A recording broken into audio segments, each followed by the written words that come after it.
Hello crafty friends, it's Jess from jesscrafts.com, and today I'm here to share another 6x6 card making tutorial. So I am going to take a sheet or a pad of 6x6 pattern paper, this time from the paper boutique called Christmas Adventure, and I'm going to use the entire paper pad and leave no scraps. And today I'm going to make 51 slimline cards with it. I've never done a 6x6 paper pad tutorial with slimline cards. I've incorporated like some slimline with some A2, and I just thought it would be an interesting way of mixing it up, something a little bit unexpected that would make your Christmas card stand out if it was a different size than some of the other ones that a person was receiving. So I'm going to start by taking out all of the pattern paper from this collection. I'm going to be careful because I don't want to tear anything because I'm going to really be using every little scrap of it. And I'm going to pick out which of the pattern papers I would like to use for which sketch, because what I'm going to do is I'm going to use my 6x6 slimline template one sheet wonders. And so what that means is it's a template that is over on my blog. There will be a link in the video description where you can download a PDF that shows you the 6x6 paper and how to cut it, and then a card sketch that goes with it. And I currently have 7 slimline templates. Before this video, it was just 5. So you'll see 2 new templates in this video that I've never shared before. And what I'm trying to do here is think about which pattern papers I'd like to use for which purpose. There are 3 of each sheet in this collection. They are single-sided papers. One of the reasons that I chose this collection is because it is a company that is out of the UK, and so I thought it might be a little bit more available worldwide, or at least for my UK viewers, they might be able to get their hands on it. I know that I have an audience that is international, all around the world, and so I try to mix up who makes the papers and that kind of thing, just so that you can, find some of them if you want to use it.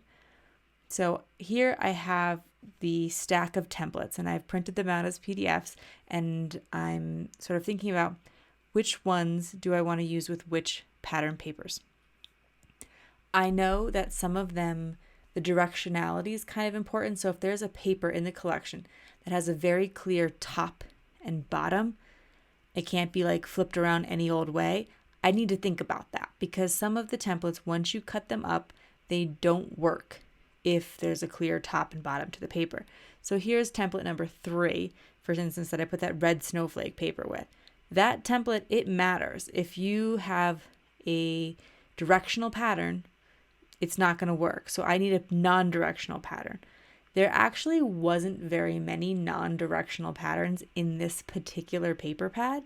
A lot of them had that directionality, that clear top and bottom. So I did have to keep that in mind, and I did have to pull those out first and consider that. And then as I continued to pick the pattern paper, I left some of those ones where it didn't matter as much so that I could work it out. I'm trying to think about whether I also want to mix patterns. So when I do these one sheet wonders, it means that you can cut one piece of 6x6 paper and make however many cards. Usually it's 1 or 2 for my slimlines. And sometimes you'll want to mix up the pattern, which if you have a double-sided paper, easy peasy, you just turn it over and there's another pattern on the other side. But this is single-sided paper, so I have to consider that if I only choose a single design, that every piece of the design is going to be that same pattern. So that's just something that I need to decide if I'm okay with. I do decide for 2 of the 7 designs that I'm okay with it just being a single pattern paper. And you'll see how that looks. And most of my templates should work that way. It's just that because it's only one design on the whole card, it can look a little bit busy. So that's something to keep in mind.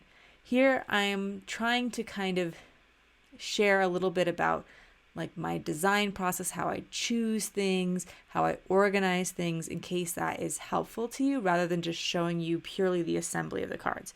So what I'm doing here is out on my desk, I have spread out these clear envelopes. I got them from Amazon and I had them for a different purpose, but scrapbook.com has something that's pretty similar. And so I've put out this a little bit bigger than 8.5 by 11 plastic envelope that Velcro shut.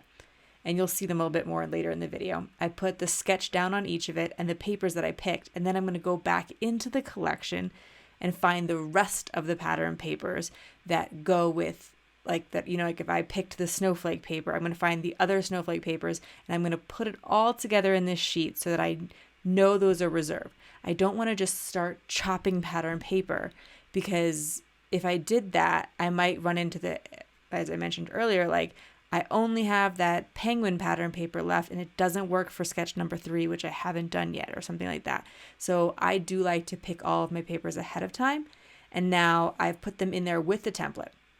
In the past, you may have seen me do something similar where I've cut pieces and then I put them in a like 6x8 zip top bag, and I'll put it in there like with the sketch. But that really only works once everything's cut up. And in this instance, using a whole paper pad, I felt like it was helpful to get the pattern papers in there.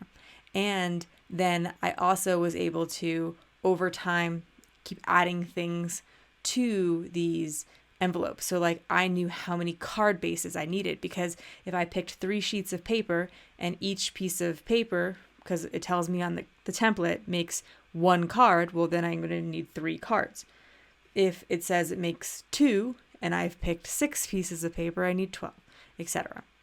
To make my slimline cards, I am going to use 8.5 by 11 paper. My slimline size is 3.5 by 8.5. This does leave a scrap when you cut it from an 8.5 by 11 piece of paper. So you're going to cut an 8.5 by 11 to 8.5 by 7, score it down the middle at 3.5, and then fold it in half. So you'll be left with a 4-inch piece, which I have then just made cards out of in the future, but it is a non-standard size of card that you get left with. And it's also just a nice chunk of white paper or whatever your card base color is for blending.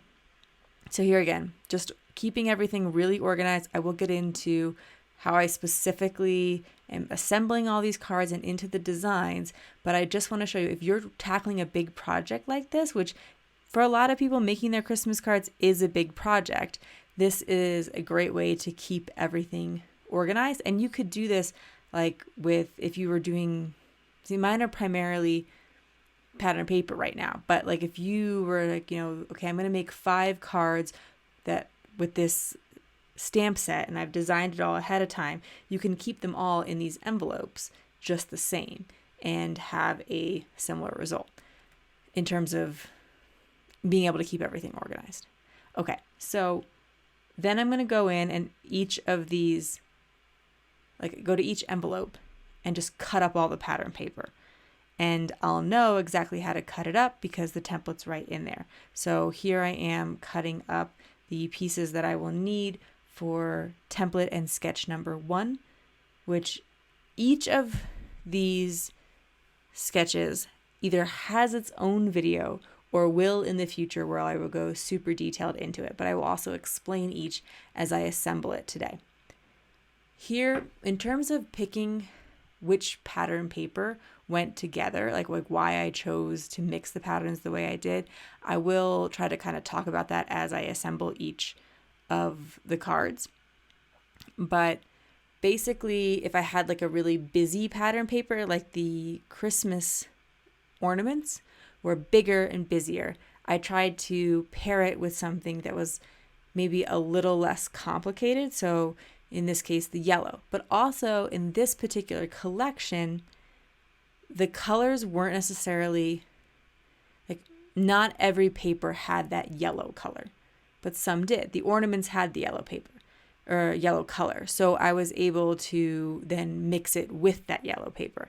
However, some of the other patterns in the collection don't, and it would look a little bit awkward. So I kind of had to keep those things in mind too. So it's a lot in terms of deciding which ones you want. And I can understand people often say, like, I find it kind of complicated to know which papers to choose, because you really do have to think about things like well, how is the directionality going to work out? How is the color going to work out? How do these things match up together? And so I do want to share a little bit about my thought process and why I do those things so that hopefully it can help you in your journey towards more successfully using pattern paper.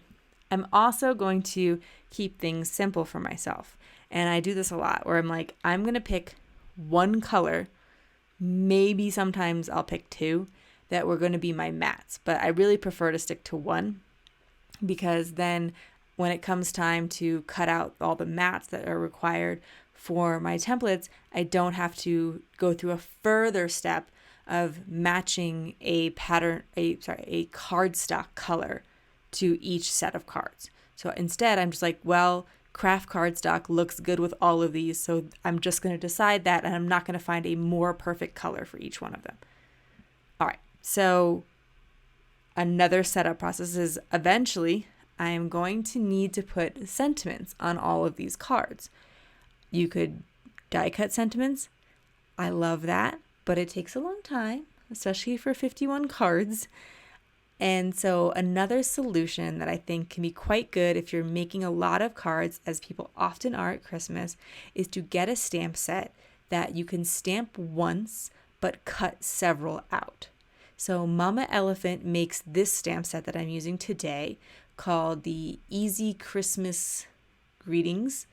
And there is a die that coordinates that I'll show you, where you can basically line up the stars on the die with the stars next to these sentiments, and you can cut out 3 sentiments at a time, which, you know, is a significant time savings across 51. But also, even if you're not making a whole bunch of cards at one time, even just spending 20-30 minutes, like just stamping yourself a bunch of sentiments on a cardstock color that you really like, you know, picking white or craft if you know that's kind of one of your go-to neutrals. And then you can save these sentiments going forward so that every time you make a Christmas card, you don't have to bring out a sentiment stamp set. You have these sentiment strips ready to go, and you can focus on maybe doing some more elaborate Copic coloring or watercoloring, whatever floats your boat there, and then just have these sentiments to pop on. So the easy sentiment strips do work for this Christmas set, and then there's a previous set. So it's one die that's relatively inexpensive that cuts the sentiments for 2 different sets, and I really appreciate how they are kind of building upon this inexpensive die, and you're going to be able to get a lot of use and bang for your buck. Tailored Expressions makes a similar concept where you can stamp a bunch of sentiments and then use one die to cut them out. I'm seeing this more and more. I don't know if these are the only 2 companies, but those are the 2 that I have. I decided to go with the Mama Elephant ones today. There are some embellishments that you can purchase that coordinate with this pattern paper collection. However, I did not purchase them. I wasn't really sure what I was going to do with the pattern paper when I picked it out. And so instead, I decided I would find my own stamps and stamp and color them. In part because also, like, I could buy embellishments, and that would save me a lot of time. If I buy some, die cuts that go with it, they're already colored and all that. I don't have to do any of that work. But I have a lot of stamps that I like and want to use. So I'm going to stamp my own images today to use, and I'm going to show you them all here. And then when I go to assemble cards, I'm just going to pull from these ones that I have sort of pre-made here. I am using the Cup of Cocoa stamp set from Newton's Nook Designs. It's an older stamp set, but it's one that I have found myself reaching for every year since I got it. I actually used to be on the Newton's Nook design team, and so I've worked with a lot of their stamps, and they make some really cute, kind of unique stuff.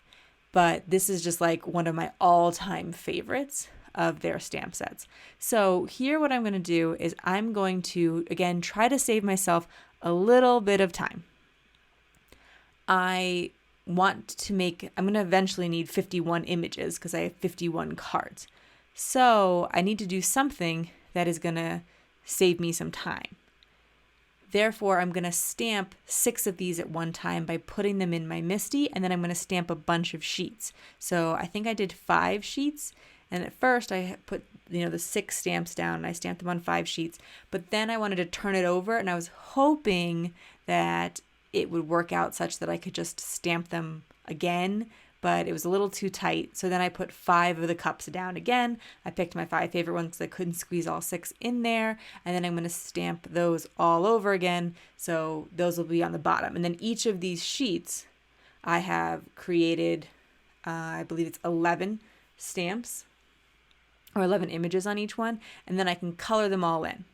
Now, again, in the interest of saving time, but also in keeping a consistent color palette, I basically went to my Copic markers and tried to pick colors from the collection. So I, wanted to find a mustardy yellow that was similar to the collection. I wanted to find a soft pink that's in the collection. I wanted to find a sort of, it's not even quite a navy. It's like this midnight blue, and I struggled to find that. I was not happy with the blue that I did settle on. But anyway, that's where I got all these colors from, is from the collection. And then once I had picked those out, I just colored different elements that. So I colored this coffee cup pink, and I'm going to use that pink as accents on other coffee cups. And I'm not going to think about which pink every time. I've picked it out once because that's what goes with the collection. And also, once I've decided that this particular design, this coffee mug with the snowflake is pink, I'm just going to color all the coffee snowflakes, all the coffee cups with the snowflakes, that same set. So I tried to show the markers at the beginning. If you have any questions about which particular markers I chose, then I can put that in the video description for you, but they are on the screen as I am coloring. And I did also try to batch things while coloring. So when I went to color the marshmallows with my gray markers, because I just used a C1 and C0 for the marshmallows, I also colored in the whipped cream and any of the other little white elements. So instead of just coloring the marshmallows and then moving on to the next thing and just coloring the heart and then just coloring the stripes, I tried to color several things, and I'm doing the same thing here. I've picked some colors that are going to be like the cocoa in all the cups because I decided they should be cocos. It says cup of cocoa stamp set. So I've taken these E markers and I'm going to color all the cocos on a single sheet at the same time so that it, I'm not taking the caps on and off the markers constantly. You won't be able to do that with in the end, there's going to be probably 10 or 20 things on here that are pink. I'm going to have a stripe here and a whole mug there, etc. Or just the ears are pink. So I'm not going to be able to do all of my pink things like that, but some of the smaller things. And I will generally, I did it a little bit different on camera, but when I colored the pink snowflake mug, I colored both of them right away. Or when I colored this mug that has the cat Newton on it, I colored both of them. So that way I wasn't, again, uncapping and recapping the markers constantly. It's not very good for your markers. It's not a big deal, but capping them and uncapping them, it's time consuming, frustrating. The markers can get kind of messy over time because the caps accidentally, when you close them, it gets a little bit of the marker on the side of the caps and they get sticky and you have to clean them more often, etc., etc., etc. So that's why I do some of those time-saving things, because it's not just time-saving in the moment. Then I cut everything out with my ScanNCut. So I cut all 5 sheets and I had a bunch of images and I put them off here to the side in a little dish so that when I'm going to assemble the cards, and I promise you, there will be cards in this video. I know I'm talking a lot about process right now, but again, I think that there's plenty of cards or plenty of videos out there that show you how to assemble cards. I hope that some of this additional stuff is helpful. I've put it all there. Now it's ready to go. And so you see my sentiments are up there in the corner. I've done all that. All my images are colored. They're ready to go. Everything is cut and in those envelopes and they're ready to go. So now finally, I'm assembling card number 1. This is the first design. I'm going to make 6 of this card. I use these, there's a 3 by 6 inch strip and a 3 by 2 inch strip that I combine together to make it look like I have this nice long 8-inch piece for a slimline card, even though my paper is only 6 inches long. And I do this with quite a few of them. I kind of like allow it to trick the eye a bit. And then I have that seam that I have to cover. And you might be thinking like, it looks a little weird because like the ornaments do not line up at all. Like if you look over there to the left, you will see that I have like the half a penguin ornament going right into the blue paper, and it's weird. But interestingly, even though I'm only covering the seam with a relatively small 1-inch piece, your eyes just kind of want to naturally or I guess your brain wants to naturally make sense of things. So when I glue that down, it might look a little bit funky, but your mind is just going to fill in the gaps and make it not seem so weird.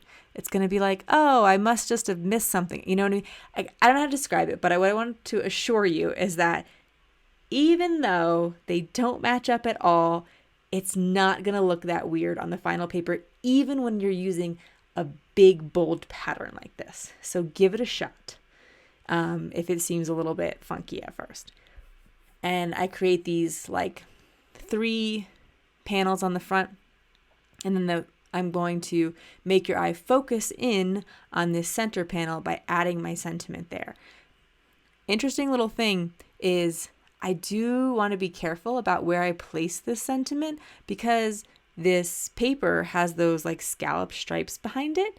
And if I cover one completely, it actually looks a little bit odd. You do want it to have, you want to kind of like show all the patterns. So I was careful that I didn't cover up like one strip of scallops. Also, it'll look awkward because those scallops aren't straight. So like weird pieces of it'll stick out, and little things like that can make your card feel more pulled together. I pick out one of the coffee mugs and I put a little bit of fake foam tape on the back. And so what I do instead of using foam tape is I take all my scraps of cardstock that I create with my mats and I glue them together so they're 2 layers thick, and then I glue that onto the back of my elements instead of using foam tape. All of my mats are 1/4 inch, and I call for mats on most of my one sheet wonders, if not all, but sometimes I'll change it up and it'll be 1/8 of an inch, but generally I like the 1/4 inch. I find it to be a bit more forgiving. I think the 8-inch looks lovely. Like I think it has this like little delicate, I don't know, like it has a very elegant look, but I am bad at it. Like I can never get things centered if it's only 1/8 of an inch bigger.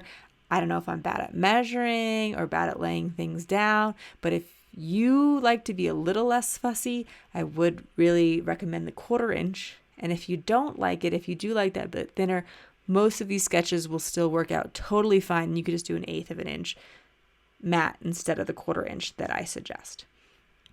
Same thing here. I'm just going to cover that seam with this larger 3x4 panel.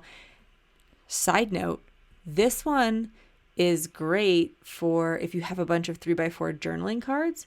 You can use this sketch in combination with them. This is one sheet Slimline one sheet wonder number 2, and it has that big 3x4 panel there. One of the reasons that I chose these 2 papers is I wanted to put the penguin and snowman paper with a design that would give it some opportunity to be shown off. And so that 3x4 panel was a good opportunity for you to really see the penguins and snowmen, and even the background paper, because when I use 2 papers here, I'm going to have to switch them. So sometimes those penguins and snowmen are going to be in the background. But because this is a very simple design, you're still going to see a lot of it. So again, just as an insight to like why I might choose a particular paper over another. Design number 3. The primary reason I chose these snowflakes is because for design number 3, directionality matters. If you have a paper that has a clear top, and bottom, it will not work with sketch number and template number 3. You definitely need a paper that has no directionality. There are a couple other papers in the collection, but this was a fairly simple one, and I thought, if I'm not going to pair it with another one, I don't want it to be too busy either. So this one worked out pretty well. This is another one where I'm going to use like a strip to cover up another strip. So here I take these little 2 1-inch bits that are left from cutting up everything else, and I want to make it look bigger than it is, so I'm leaving a gap in the center, and then I'm going to cover it with this center panel. So there's like a 5-inch by 2-inch center panel where your eye is going to be focused, where the sentiment is, etc., etc. But also that little broken up strip covers the seam that's created by the 2 3x4s. So I'm doing all kinds of like little tricks to stretch out this paper and make it work so there are no scraps, but it perfectly covers this this Slimline 3.5 by 8.5 card. Here, because that center panel is going to go over that strip in the center, that strip has a little bit of dimension to it. And so I want everything to lay nice and smooth. And therefore, I'm going to take 2 little scraps. These are just single layer scraps. And I'm going to place it behind the panel on either side of that strip so that everything lays nice and even and flat. Then I will pick out a sentiment and a coffee cup, and I'll be ready to go. You can see how if you were working on all of these at the same time, that it would just be so time saving versus like stopping and getting a sentiment for each of these or getting an image for each of these.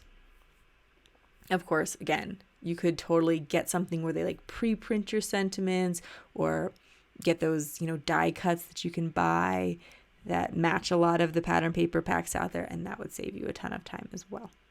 All right, so I'm going to be moving on to design number 4. Again, all these templates on the blog. That's why I'm not saying specific measurements.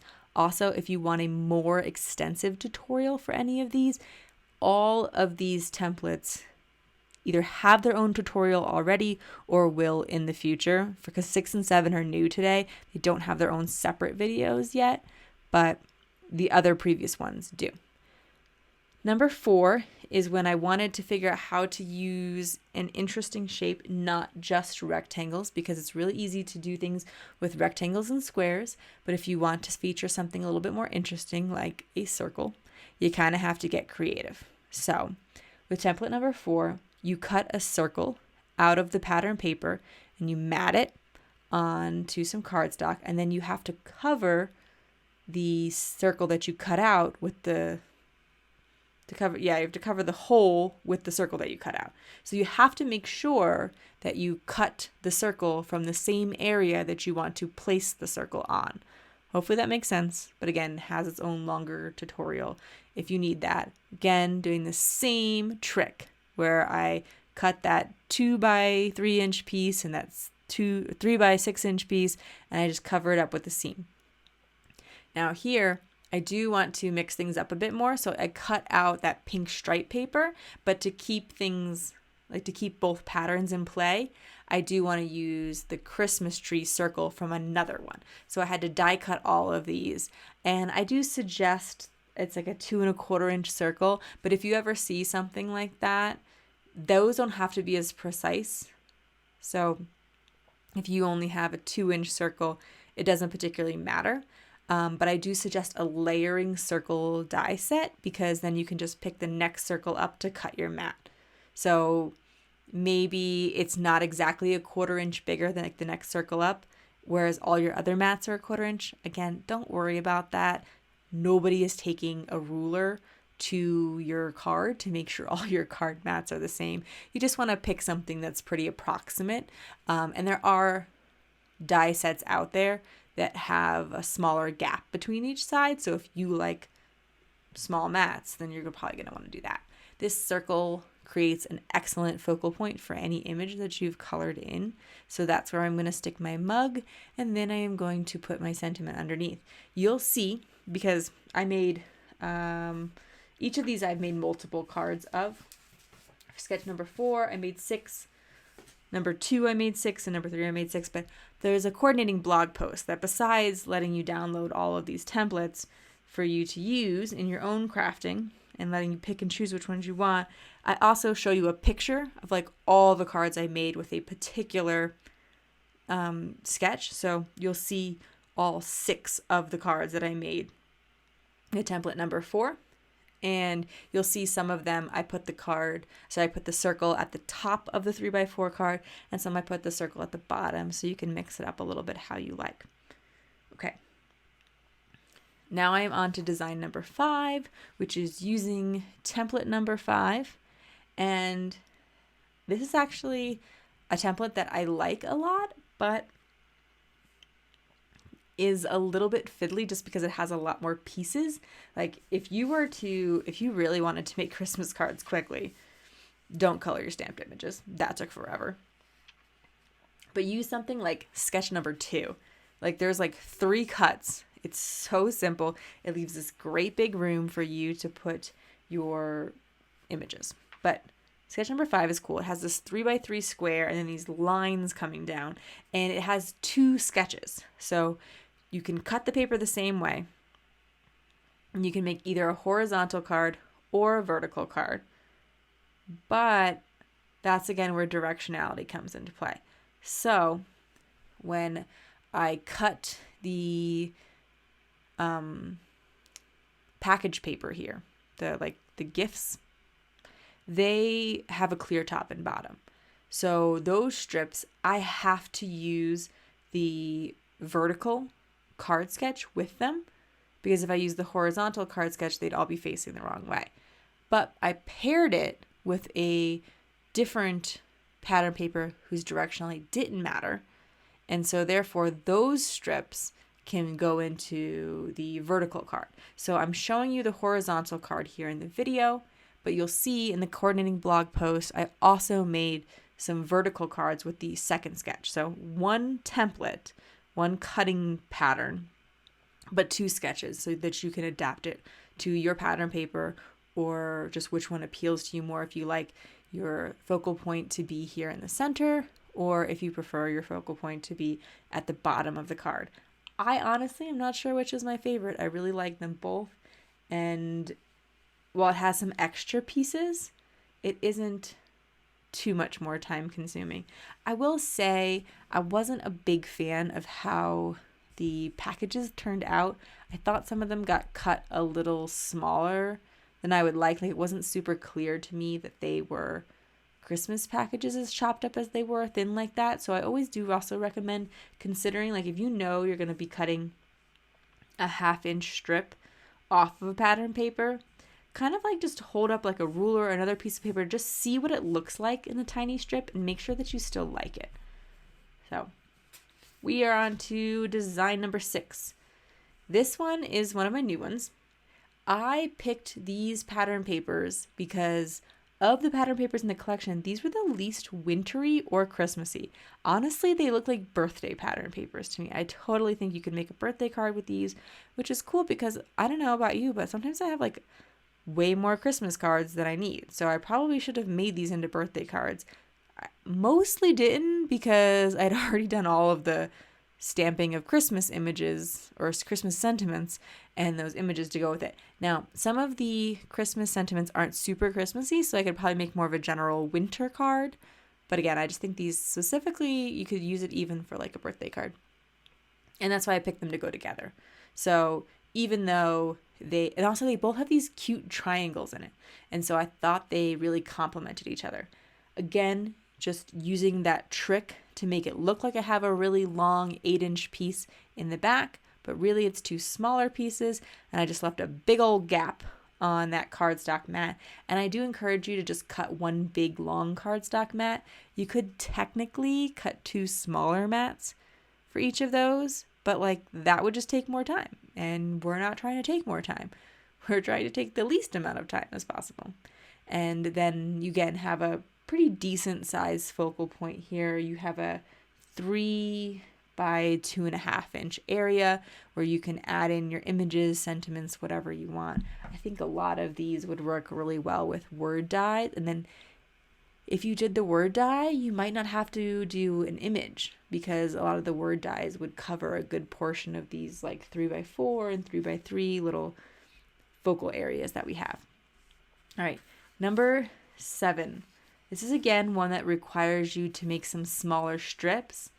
And so you will want to think about that when you're picking whichever pattern paper you want to use for them. I use these mugs and I think it worked out okay. They are cut up kind of small in some instances. And so like sometimes like on this one, you're mostly just seeing like the whipped cream on a bunch of them. Because the bigger panel, there's like a 3x4 on here.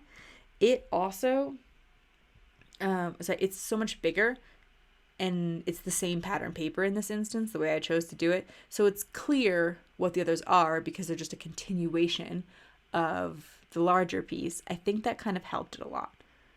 But just something to consider, like again, just kind of hold up your hands, piece of cardstock, whatever, to just make sure you like it as a thin strip because you're going to be using it that way for this design.